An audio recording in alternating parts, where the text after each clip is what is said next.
নমস্কার, post box 204-এ সবাইকে স্বাগত জানাই। চলে এসেছি আবার একটি নতুন ভিডিও নিয়ে।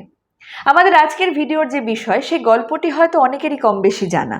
আমরা আজ কথা বলবো শকুন্তলা ও দুষ্মন্তকে নিয়ে। মালিনী নদীর তীরে ছিল মহর্ষি কণ্বের আশ্রম। মহাপরাক্রমশালী রাজা দুষ্মন্ত একবার শিকারে বেরিয়ে অনেক পশু পাখি শিকার করে ক্লান্ত, শ্রান্ত এবং পিপাসার্ত হয়ে এবং সর্বোপরি পথ ভুলে মহর্ষি কণ্বের আশ্রমে এসে উপস্থিত হলেন। এসে এই আশ্রমের শোভা দেখে, শান্ত স্নিগ্ধ মনোহর শোভা দেখে তিনি মুগ্ধ হয়ে গেলেন। তিনি অবাক হয়ে দেখলেন যে এখানে হিংস্র পশু পাখিরা পর্যন্ত শান্ত হয়ে ঘুরে বেড়ায়। তিনি আশ্রমে প্রবেশ করে ডাকাডাকি করতেই অসামান্য রূপবতী এক কন্যা বেরিয়ে এলেন। তিনি এসে বললেন যে তার পিতা অর্থাৎ মহর্ষি কণ্ব ফলমূল সংগ্রহ করতে বনে গিয়েছেন, শীঘ্রই তিনি এসে পড়বেন। কিন্তু একথা শুনে দুষ্মন্ত খুব অবাক হলেন। তার কারণ মহর্ষি কণ্ব ছিলেন জিতেন্দ্রীয় পুরুষ। তার সন্দেহ হওয়াতে তিনি সেই কন্যাকে জিজ্ঞেস করলেন তার জন্মবৃত্তান্ত। তখন সেই অসামান্য রূপবতী কন্যা তার জন্মবৃত্তান্ত খুলে বললেন দুষ্মন্তকে। তিনি বললেন, অতীতে একবার বিশ্বামিত্র কঠোর তপস্যা করছিলেন।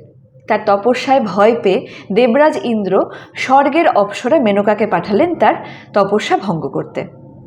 মেনকা ঋষি বিশ্বামিত্রের তপস্যা ভঙ্গ করতে সক্ষম হলেন। মেনকার রূপে বিশ্বামিত্র মুগ্ধ হলেন এবং তার ঔরসে মেনকার গর্ভে একটি কন্যা সন্তানের জন্ম হলো। কিন্তু সে কন্যা সন্তান প্রসব করার পরেই মেনকা তাকে মালিনী নদীর তীরে ফেলে রেখে ইন্দ্রলোকে ফিরে গেলেন। এদিকে এই সময় একদিন কণ্বমুনি তিনি যাচ্ছিলেন স্নান করতে। তিনি দেখলেন যে হিংস্র জীবজন্তুতে ভরা জনমানবহীন এই বনের এক ধারে একটি ছোট্ট সন্তানকে পাখিরা রক্ষা করছে। তিনি সেই কন্যাটিকে আশ্রমে নিয়ে এলেন এবং তাকে নিজের কন্যার মতন পালন করতে থাকলেন। শকুন্ত অর্থাৎ পাখিরা যেহেতু তাকে রক্ষা করেছিল, তাই সেই থেকে তার নাম হলো শকুন্তলা। ধর্মশাস্ত্রানুসারে শরীরদাতা, প্রাণদাতা ও অন্নদাতাকে পিতা বলা হয়, তাই এক্ষেত্রে কণ্বমুনি হচ্ছেন তার পিতা। সব কথা শুনে রাজা দুষ্মন্ত শকুন্তলাকে বিয়ের প্রস্তাব দিলেন। তার কারণ প্রথম দর্শনেই তিনি শকুন্তলাকে ভালোবেসে ফেলেছিলেন। কিন্তু শকুন্তলা তাকে বারবার অনুরোধ করলেন কিছুক্ষণ অপেক্ষা করার জন্য। তার কারণ মহর্ষি কণ্ব সেই সময় আশ্রমে উপস্থিত ছিলেন না। একথা শুনে রাজা দুষ্মন্ত বললেন, গান্ধর্ব রীতিতে বিবাহ সম্ভব। তার কারণ এই রীতি অনুযায়ী পিতার অনুমতির প্রয়োজন পড়ে না। শকুন্তলার প্রাথমিকভাবে ইচ্ছে না থাকলেও রাজা দুষ্মন্তের বারবার অনুরোধ তিনি উপেক্ষা করতে পারলেন না এবং বিবাহে সম্মত হলেন। কিন্তু বিবাহের আগে তিনি একটা কথা আদায় করে নিতে সক্ষম হলেন যে তাদের যে পুত্র সন্তান হবে সেই হবে রাজা দুষ্মন্তের পরে সেই রাজ্যের রাজা। এরপরে গান্ধর্ব রীতিতে তাদের বিবাহ হয়ে গেল এবং চলে যাওয়ার আগে রাজা দুষ্মন্ত তাকে কথা দিয়ে গেলেন যে সম্পূর্ণ মর্যাদার সাথে তিনি তাকে ফেরত নিয়ে যাবেন রাজ্যে কিছুদিন পরেই। কিছুক্ষণ পরে মহর্ষি কণ্ব আশ্রমে ফিরে এলেন, কিন্তু শকুন্তলা লজ্জার কারণে তার পিতাকে কিছুই জানাতে পারলেন না। তার একটা অপরাধবোধ কাজ করছিল, কিন্তু দিব্য দৃষ্টিতে মহর্ষি কণ্ব সবটাই বুঝতে পারলেন।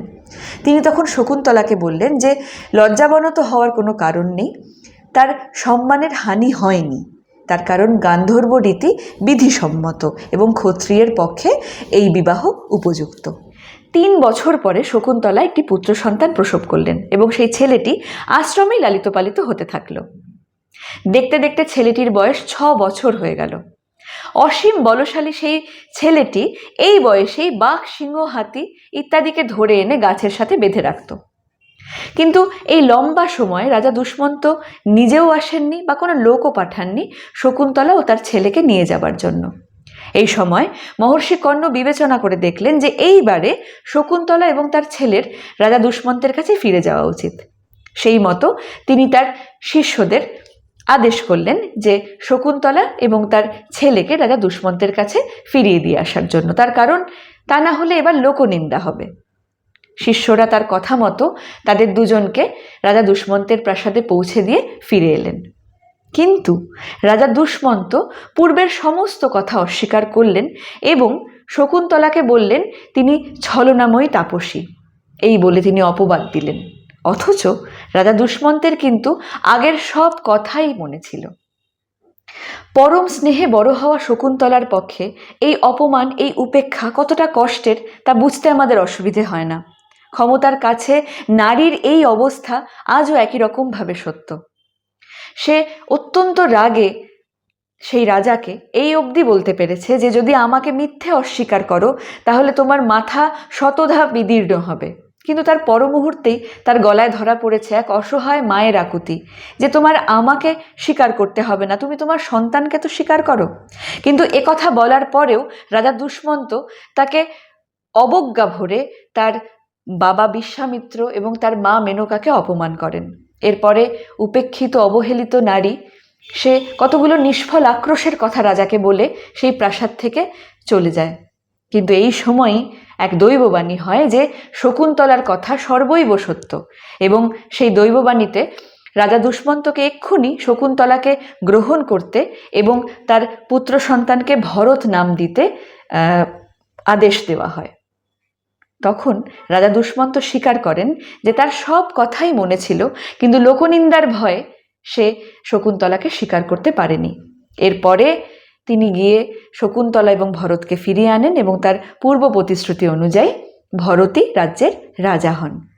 আশা করি আজকের ভিডিওটি আপনাদের ভালো লেগেছে। যদি ভালো লাগে অবশ্যই আমাদের চ্যানেলটিকে সাবস্ক্রাইব করবেন এবং ভালো লাগলে আমাদের ভিডিওগুলিকে লাইক, কমেন্ট এবং শেয়ারও অবশ্যই করবেন। খুব ভালো থাকবেন সবাই। শিগগিরই দেখা হবে নতুন একটি এপিসোডে।